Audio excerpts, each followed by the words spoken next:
Have you ever wondered why there are increasing calls for global tax policy development to be moved to the United Nations?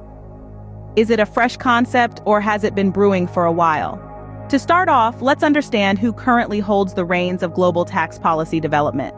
It's the Organization for Economic Cooperation and Development, known as the OECD, a group of 37 countries that work together to shape policies promoting prosperity, equality, and well-being worldwide.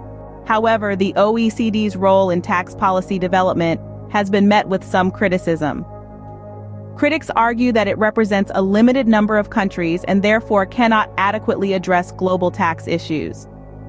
They suggest that this responsibility should be transferred to the United Nations, an organization with a broader membership and a mandate to uphold international peace and security, develop friendly relations among nations, and promote social progress, better living standards, and human rights. Now, you might be wondering, what is the United Nations' current role in tax policy development?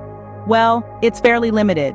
The United Nations does have a committee of experts on international cooperation in tax matters, but its role is primarily advisory. It develops guidelines and recommendations, but it does not have the power to enforce these guidelines or to ensure that they are adopted globally. So what are the main gaps in global tax policy development? One of the most significant gaps is the lack of representation for developing countries in decision-making processes.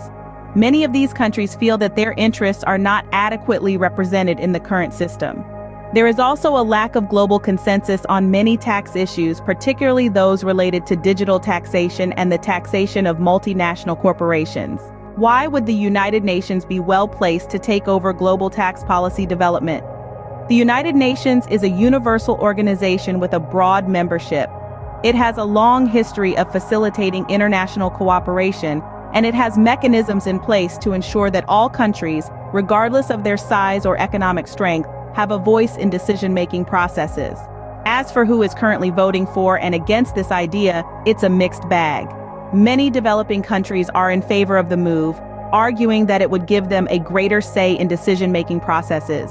However, some developed countries, particularly those who are members of the OECD, are opposed to the idea, fearing that it could lead to a dilution of their influence over global tax policy. Are there other alternatives? Yes, there are.